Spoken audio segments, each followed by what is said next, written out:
નમસ્કાર, GSTV news જોઈ રહ્યા છો આપ. હું છું માનસી. વાત કરીશું 12 વાગે બારે મેઘ ખાંગાની. જે રીતે સાર્વત્રિક વરસાદ નોંધાયો છે 12 વાગ્યા સુધી આ 4 કલાકની અંદર ક્યાં કેવો વરસાદ છે તેના ઉપર સૌથી પહેલા નજર કરીએ તો જે સમાચાર સામે આવી રહ્યા છે સવારે 6 થી 10 વાગ્યા સુધી 135 તાલુકાઓમાં મેઘાની મહેર જોવા મળી છે.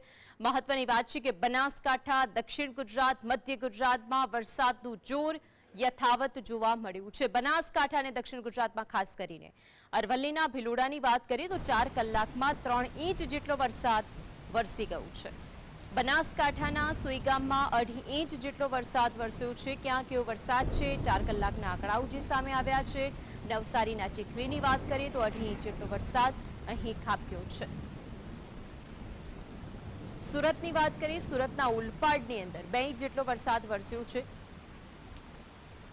સુરતના અલગ અલગ જગ્યાએ પણ અત્યારે હાલ વરસાદી માહોલ છવાયેલો છે. મહેસાણાના બેચરાજીમાં પણ 2 ઇંચ જેટલો વરસાદ વરસ્યો છે. સવારે 6 થી 10 વાગ્યા સુધીના આંકડા છે કે જ્યાં અલગ અલગ વિસ્તારોની અંદર વરસાદ નોંધાયો છે. ડાંગના વઘઈ તાલુકામાં 4 કલાકની અંદર 2 ઇંચ જેટલો વરસાદ વરસ્યો. ક્યાં કેટલો વરસાદ? નવસારીના ખેરગામમાં 2 ઇંચ વરસાદ, સાબરકાંઠાના તલોદમાં 1.5 ઇંચ જેટલો વરસાદ પડ્યો છે. નવસારીના વાંસદાની અંદર સરેરાશ 1.5 ઇંચ જેટલો વરસાદ વરસ્યો આ 6 થી 10 વાગ્યાના સમયની અંદર. તાપીના ડોલવણની વાત કરીએ તો અહીં પણ 1.5 ઇંચ જેટલો વરસાદ વરસ્યો છે. અન્ય 125 તાલુકા એવા છે કે જ્યાં 1 ઇંચ સુધીનો વરસાદ નોંધાયો છે. 6 વાગ્યાથી લઈને 10 વાગ્યા સુધીના આંકડા સામે આવ્યા છે. 135 તાલુકાઓમાં મેઘાની મહેર જોવા મળી છે. ક્યાંક 4 ઇંચ, ક્યાંક 6 ઇંચ, ક્યાંક 2.5 ઇંચ, ક્યાંક 1.5 ઇંચ અને આ સિવાય 129 તાલુકા એવા કે જ્યાં 1 ઇંચ વરસાદ વરસ્યો છે. 135 તાલુકાઓની અંદર મેઘાની મહેર જોવા મળી છે. 4 કલાકની અંદર અરવલ્લીના ભિલોડામાં 4 કલાકમાં 3 ઇંચ વરસાદ નોંધાયો. મહત્વની વાત એ છે કે બનાસકાંઠાના સુઈગામમાં 2.5 ઇંચ વરસાદ વરસ્યો. નવસારીના ચીખલીમાં પણ 2.5 ઇંચ વરસાદ પડ્યો છે. સુરતના ઉલપાડમાં 2 ઇંચ વરસાદ નોંધાયો છે.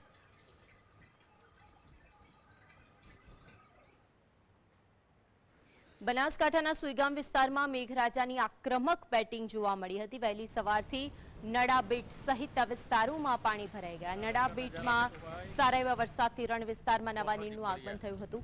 વહેલી સવારથી વાવ, સુઈગામ, થરાદ સહિત વિસ્તારમાં ભારે વરસાદ પડ્યો હતો. આજ અંગે વધુ માહિતી માટે સંવાદદાતા કલ્પેશ જોડાઈ ગયા છે. કલ્પેશ, નડાબેટમાં સારો વરસાદ વરસ્યો છે, રણમાં પણ નવા નીરની આવક થઈ છે, વિગતો શું? જી માનસી, ચોક્કસ જણાવ્યું કે બનાસકાંઠા જિલ્લાના સરહદી વિસ્તારમાં ઘણા સમયથી ખેડૂતો કાગડાળો વરસાદની રાહ જોઈ રહ્યા હતા અને વરસાદે પણ ગત મોડી સાંજે વહેલી બપોરે સુધી મેઘરાજાની મહેર થતા વાવ હોય, થરાદ હોય, સુઈગામ સહિત ભાભરના વિસ્તારમાં સમગ્ર પંથકમાં ધોધમાર વરસાદ વરસ્યો હતો અને તેને લઈ અને ખેડૂતોમાં એક આનંદની લાગણી છવાઈ રહી છે અને ખેડૂતો પણ સારા વરસાદની વાવણી પણ કરી શકશે.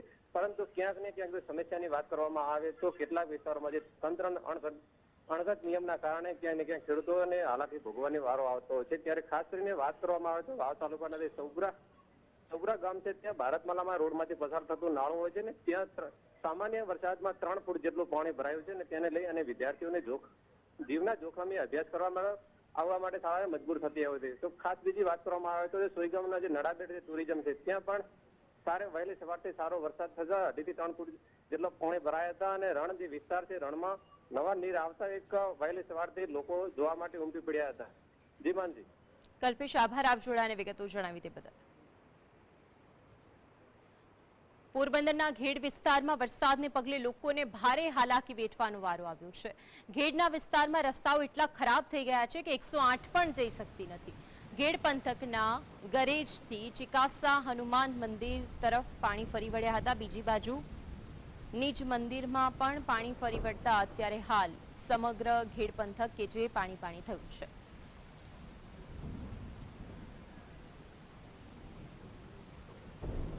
મહત્વની વાત એ છે કે એમ્બ્યુલન્સ ત્યાંથી પસાર થઈ રહી હતી પરંતુ તે એમ્બ્યુલન્સ પણ ગામમાં ન જઈ શકી. કારણ એ હતું કે પાણી એટલા ભરાઈ ગયા હતા કે જેના કારણે એમ્બ્યુલન્સને જવું પણ મુશ્કેલ હતું. આવી પરિસ્થિતિની અંદર કોઈ પણ ઇમરજન્સી પરિસ્થિતિ જ્યારે ઉદ્ભવે છે ત્યારે લોકો શું કરશે તેના ઉપર સૌથી મોટો સવાલ છે. ઘેડ પંથકના લોકોને તો જાણે છેલ્લા ઘણા વર્ષોથી આ પરિસ્થિતિનો સામનો કરવા માટે મજબૂર બનવું જ પડ્યું છે.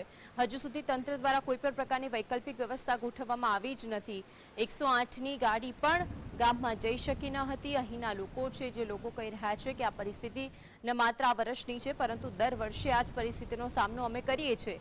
ઘેડ વિસ્તારના લોકોની હાલાકી એટલી છે કે જે રસ્તાઓ સામાન્ય દિવસોમાં ખુલ્લા જોવા મળતા હોય છે, જ્યારે વરસાદી સિઝન હોય છે, ચોમાસાનું આગમન થઈ જાય છે, તે સમયથી જ અહીંના લોકો માટે જાણે મુશ્કેલીના દિવસોની શરૂઆત થઈ ગઈ હોય તેવું લાગે છે. એટલા માટે કારણ કે રસ્તાઓ તો રસ્તા રહેતા નથી પરંતુ જળમગ્નની સ્થિતિમાં આવી જાય છે, નદીઓમાં ફેરવાઈ જાય છે. હવે અહીંથી કઈ રીતે પોતાનું જીવન કાઢવું, અહીંથી કોઈ પણ વસ્તુ લેવા માટે કઈ રીતે બહાર જવું, કોઈ પણ ઇમરજન્સીની પરિસ્થિતિ આવે તો 108 જેવી એમ્બ્યુલન્સ પણ જો ગામમાં પ્રવેશી ન શકે તો પછી શું એ પરિસ્થિતિમાં જ ઘરના લોકો કે સદસ્યોને રાખવા, એ સૌથી મોટો સવાલ છે.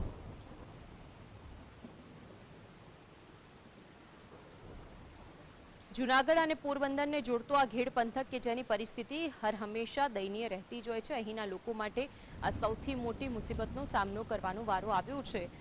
ઘેડના જે દ્રશ્યો આપ જોઈ શકો છો અને જે તે સમય જ્યારે અમારા સંવાદદાતા અહીંથી દ્રશ્યો બતાવ્યા હતા, અહીંથી પસાર થતા લોકો જ કહે છે કે અમારા માટે તો અહીં રહેવું દુશ્વાર સાબિત થાય છે, પરંતુ હવે જેમનું ઘર જ્યાં હોય, જેઓ વર્ષોથી ત્યાં રહેતા હોય, તેઓ અહીંથી ક્યાં જાય એ પણ એક સવાલ છે. આ દ્રશ્યો છે હનુમાનજીના મંદિરના જે ઘેડની અંદર આવેલું છે. હનુમાનના મંદિરની અંદર હનુમાનજી પણ પાણીમાં ડૂબી ગયા હોય તેવા નજરે પડે છે. રાજ્યમાં મેઘરાજાએ જમાવટ બોલાવી ત્યારે છેલ્લા 24 કલાકમાં જૂનાગઢ પંથકમાં તેઓ મન મૂકીને વરસ્યા છે.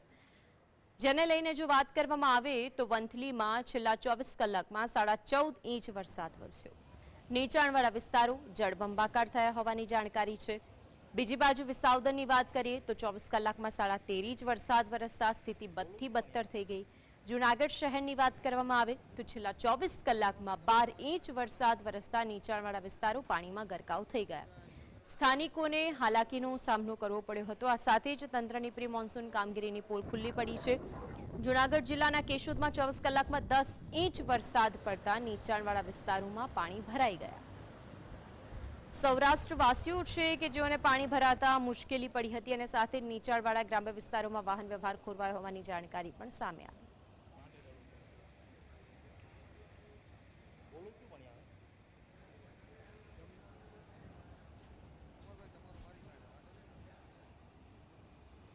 રાજ્યમાં મેઘરાજાના આગમનથી જોરદાર જમાવટ જોવા મળી રહી છે, જેને લઈને વાત કરવામાં આવે તો સૌરાષ્ટ્ર, દક્ષિણ ગુજરાત અને મધ્ય ગુજરાત સહિત અનેક ભાગોમાં છેલ્લા 24 કલાક દરમિયાન ભારે વરસાદ વરસ્યો, જેના કારણે એક બાજુ ભારે વરસાદ પડતા ઠંડક ફેલાઈ, બીજી બાજુ અનેક નીચાણવાળા વિસ્તારો કે જે પાણીમાં ગરકાવ થઈ ગયા, જેને કારણે ભારે વરસાદની સ્થિતિ ઉત્પન્ન થઈ છે, જેના પગલે સ્થાનિકોને હાલાકી વેઠવાનો વારો આવ્યો છે.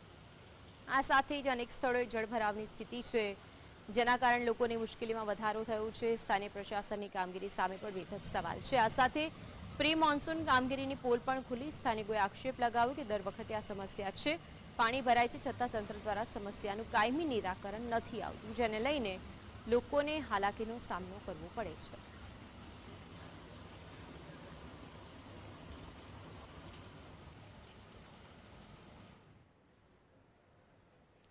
તો આ તરફ માંગરોળ પંથક જળબંબાકાર થયો તો ઉઝત નદીનું પાડું તૂટતા માંગરોળ ઘેડ પંથકના ગામો બેટમાં ફેરવાઈ ગયા. ઘેડ પંથકના ગામોમાં વીજળી ગુલ થઈ ગઈ. માંગરોળ કામનાથ મહાદેવ નજીક નોડી નદીમાં પૂરની સ્થિતિ સર્જાઈ, જેથી કોઈ અનિચ્છનીય ઘટના ન બને તે માટે પોલીસ બંદોબસ્ત ગોઠવવામાં આવ્યો. વરસાદને લઈને સ્ટેશન પ્લોટ વિસ્તાર, પુનાપરા, માધવનગર, પટેલ સમાજ, જલારામ મિલ, લલ્લુ કોલોની તેમજ રેલવે સ્ટેશનથી ગામ તરફ જતા રસ્તામાં પાણીના દ્રશ્યો સામે આવ્યા. વિવિધ વિસ્તારોની અંદર પાણી ભરાઈ ગયા હતા.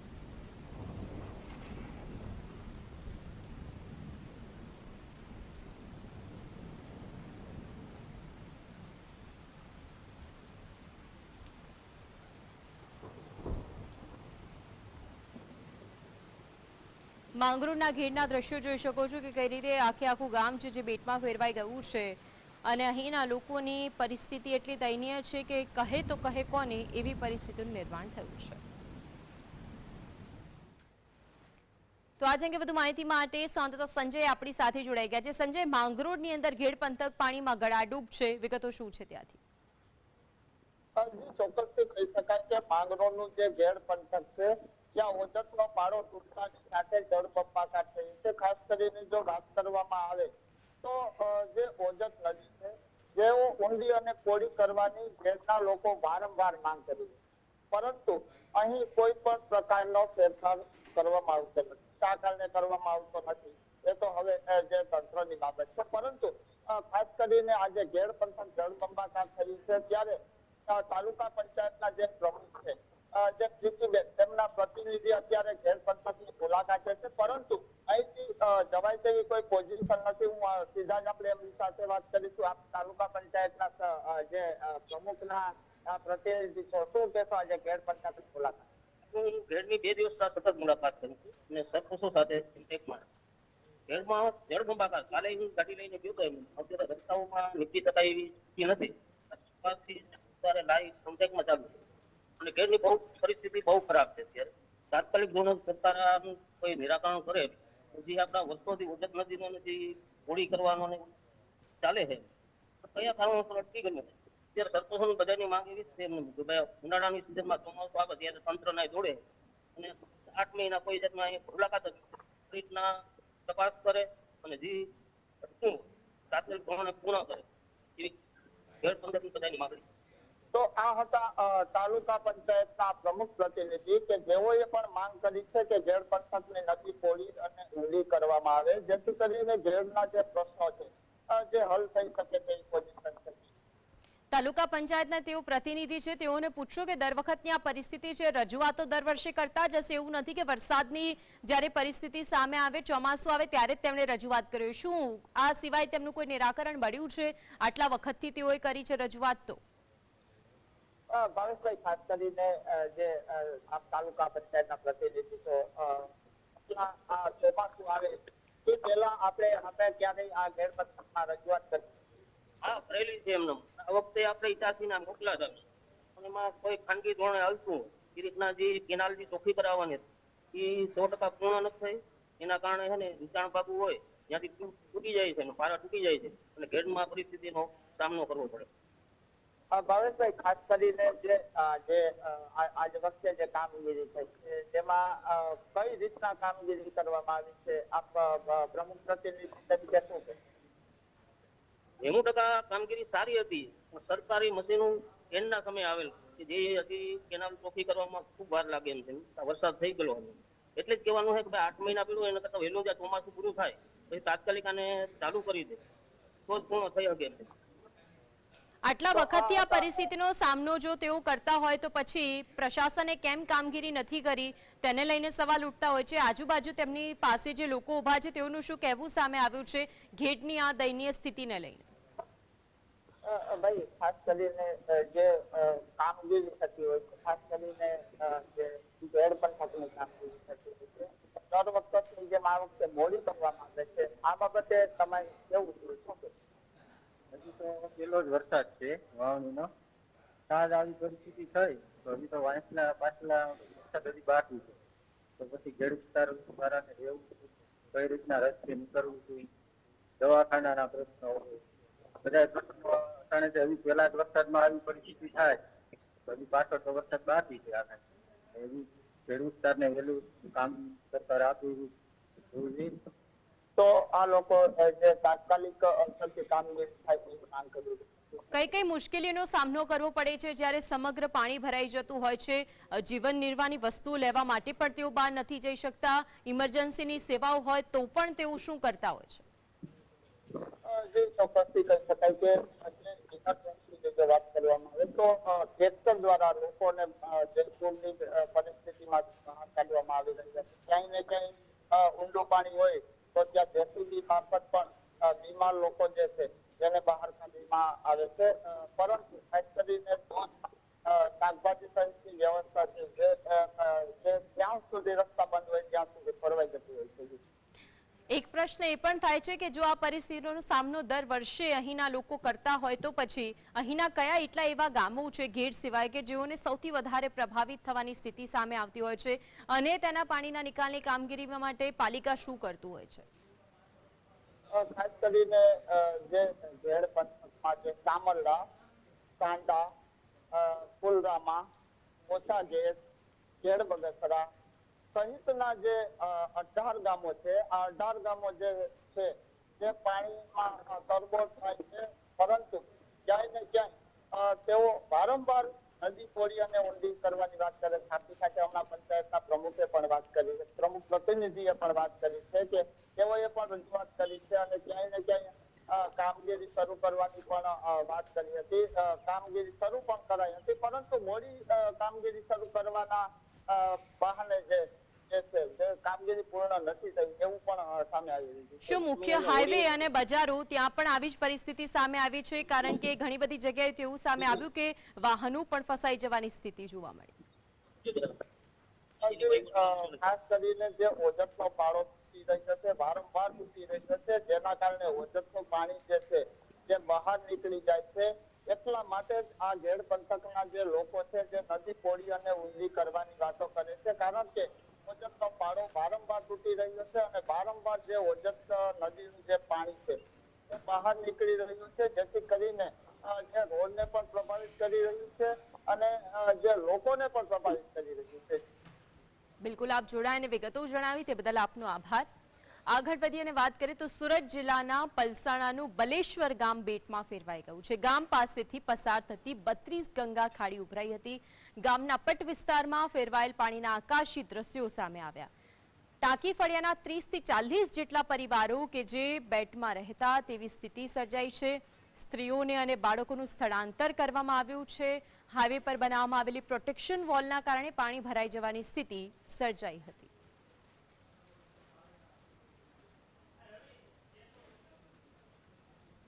તો સુરતના જે દ્રશ્યો આપ આકાશી જોઈ રહ્યા છો, મહત્વની વાત એવી છે કે અહીં જે પ્રોટેક્શન વોલ બનાવવામાં આવી હતી હાઈવે પર, તેના કારણે આવી પરિસ્થિતિ છે.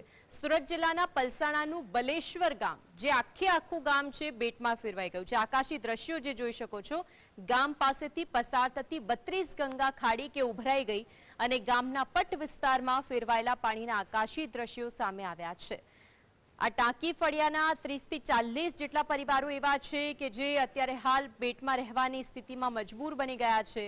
કારણ એવું છે કે અહીંથી લોકોનું સ્થળાંતર કરવામાં આવશે. જે તેમના ઘરો છે તે પાણીમાં ગરકાવ છે. હાઈવે પર જે પ્રોટેક્શન વોલ બનાવવામાં આવી હતી અને તેના કારણે જ આ પાણી ભરાઈ જવાની સ્થિતિ સામે આવી છે. ટાંકીના ફળિયામાં રહેતા આ વિસ્તારો અને ગંગા ખાડીના પાણી છે તે અહીં આવી જતા વોલના કારણે આખો વિસ્તાર છે જે જળબંબાકાર થયું છે.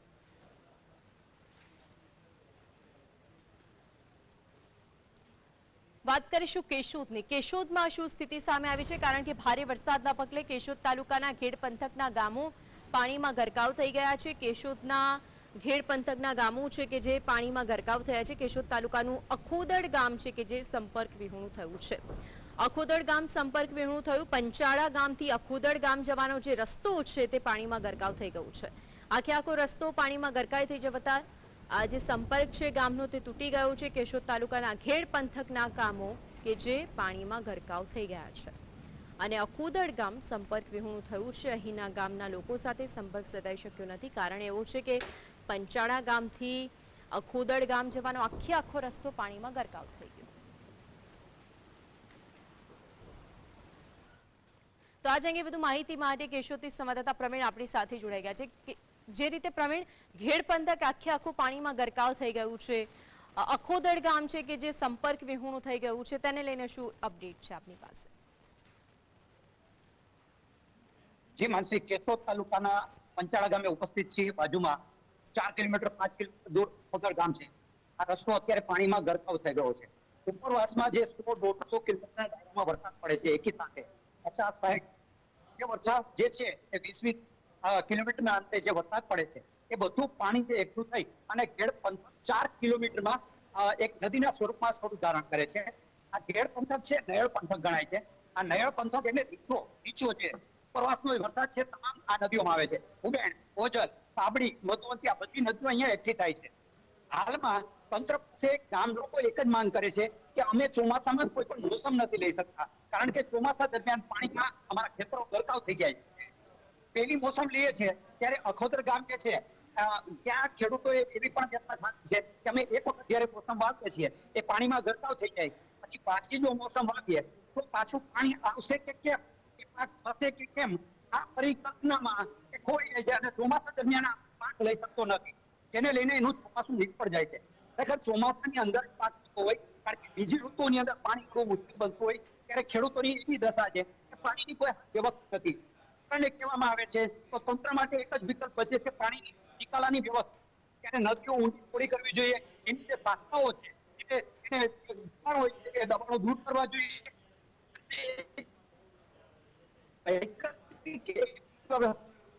ઉભી કરવી જોઈએ. એ જે પાણી છે સમુદ્રમાં આવી જાય એવી કોઈ વૈકલ્પિક મોટી યોજના આપવી જોઈએ. અન્ય ખર્ચાઓ ઘટાડીને જો ધ્યાન આપવામાં આવે તો હજારો વીઘાની અંદર જે જળબંબાકાર થાય છે, ખેડૂતોના પાક ધોવાય છે, એની જમીન ધોવાય છે, ખેડૂતો સિંચાઈ કરી શકતા નથી. એનું જે ટીંબામાં ગામ વસેલું હોય છે એ ગામ છે એમાં એને રહેવા મજબૂર થવું પડે છે અને જેને એને કરોડ રૂપિયાની નુકસાની ભોગવવી પડે છે. જી માનસી. પ્રવીણ, આપ જોડાઈને વિગતો જણાવી ત્યાંથી, તે બદલ આપનો આભાર. તો વધુ એક મહત્વના સમાચાર તેના પર કરીશું નજર. જે સમાચાર હાલમાં મળી રહ્યા છે, જૂનાગઢના ઘેડના મતિયાણા ગામના આકાશી દ્રશ્યો સામે આવ્યા છે. જે ઘેડની વાત કરી રહ્યા હતા મારા સંવાદદાતા, તેના મતિયાણા ગામના આકાશી દ્રશ્યો સામે આવ્યા અને આ દ્રશ્યો જોઈને ફક્ત એક જ વાત કહી શકાય કે જ્યાં જુઓ ત્યાં ફક્ત ને ફક્ત પાણી જ નજરે પડી રહ્યું છે. જ્યાં પણ નજર આપની પહોંચશે ત્યાં ફક્ત ને ફક્ત પાણી નજરે પડે છે. મતિયાણા ગામના દ્રશ્યો છે કે જેમાં ઘેડ પંથકના મતિયાણા ગામના લોકોને દુર્દશા બેઠી હોય એવી પરિસ્થિતિ છે. જો આ પરિસ્થિતિની અંદર હજુ વરસાદ વરસી જાય તો અહીંના લોકો શું કરી શકે એ સૌથી મોટો સવાલ છે. જે આકાશી દ્રશ્યો છે આપ જોઈ શકો છો, જે આખો રસ્તો છે તે પાણીમાં ગરકાવ થઈ ગયેલો નજરે પડે છે.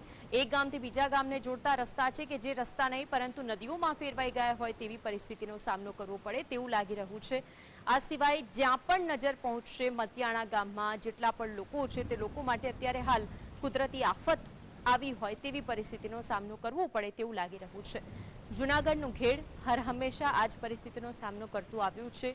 ઘેડના મતિયાણા ગામના લોકો કે જે પણ અત્યારે હાલ પારાવાર મુશ્કેલી ભોગવી રહ્યા છે, સ્થળ ત્યાં જળ જેવી સ્થિતિનું નિર્માણ થઈ ગયું છે. ખેતરો કે જેની અંદર પાણી ફરી વળ્યા છે એટલે કે પાક તો બચ્યો નથી. આખા ખેતરો બેટમાં ફેરવાઈ ગયા છે. માણાવદરના મતિયાણા ગામની ચારે તરફ જ્યાં પણ આપની નજર પહોંચશે ત્યાં ફક્ત ને ફક્ત પાણી નજરે પડી રહ્યું છે. અહીંના લોકો માટે હવે કઈ રીતે પસાર થવું આ પરિસ્થિતિમાંથી એ સૌથી મોટો સવાલ છે. તો આજે અંગે વધુ માહિતી માટે સંવાદદાતા હિરેન જોડાઈ ગયા છે. હિરેન, ઘેડના મતિયાણા ગામના જે દ્રશ્યો સામે આવ્યા, જ્યાં જુઓ ત્યાં ફક્ત ને ફક્ત પાણી છે, અત્યારે શું અપડેટ છે તેને લઈને? ચોક્કસ જણાવી દઉં કે જુનાગઢ જિલ્લાના જે ઘેડ વિસ્તાર છે તેમાં માણાવદરનું મતિયાણા સહિતના અનેક ગામનો સમાવેશ થાય છે. આ જે મતિયાણા ગામ છે ત્યાં હાલ ભયાનક સ્થિતિ જોવા મળી રહી છે. જે આકાશી દ્રશ્યો સામે આવ્યા છે તે મુજબ મતિયાણા ગામની ચો તરફ પાણી ભરાઈ ગયા છે અને પાણીના કારણે જે લોકો છે તે ભારે મુશ્કેલીમાં મુકાયા છે. અનેક ખેતરો છે તે ખેતરોના પણ ધોવાણ થઈ ગયા છે. બાલાગામ, બામણાસા, બગસરા, ઘેડ, ઓસા, ઇન્દ્રાણા, આખોદર અનેક ગામ છે તે સંપર્ક વિહોણા બન્યા છે અને થયું છે જેના કારણે લોકો પોતાના ઘરમાં જ રહેવા મજબૂર બન્યા છે. ઇમરજન્સી કોઈ આવશ્યક સેવાની જરૂર પડે તો પણ ત્યાં આરોગ્ય તંત્ર પહોંચી શકે તેવી પણ કોઈ શક્યતા હાલ જોવા મળતી નથી. સ્થાનિક લોકો છે તે મુશ્કેલીમાં મુકાય છે. તેઓ પોતાના પ્રતિનિધિઓનો સંપર્ક કરી રહ્યા છે પરંતુ જે રાજકીય નેતાઓ છે તે પણ હાલ ફોન ઉપાડવાની તસ્દી લેતા નથી, જેના કારણે લોકોમાં ભારે નારાજગી વ્યાપી છે. હિરેન, આવી પરિસ્થિતિમાં પ્રશાસનની શું કામગીરી સામે આવી છે? પ્રશાસન દાવા કરતું હતું કે તમામ વ્યવસ્થાઓ ઊભી કરવામાં આવશે. ઇમરજન્સી સેવાઓની જરૂરિયાત પડે તો તમામ જે નેટવર્ક છે તે ગોઠવવામાં આવ્યું છે. પરંતુ હાલ લોકોને જે ઇમરજન્સીની કોઈ પણ જરૂરિયાત ઊભી થાય તો મેડિકલ સાધનની ટીમ પણ ત્યાં પહોંચી શકે તેવી કોઈ સ્થિતિ નથી. અનેક ગામ છે ત્યાં હાલ પાણી ભરાયેલા છે, ખેતરોમાં પણ પાણી છે અને ગામના જે મુખ્ય રસ્તા છે ત્યાં પણ પાણી ફરી વળ્યા છે.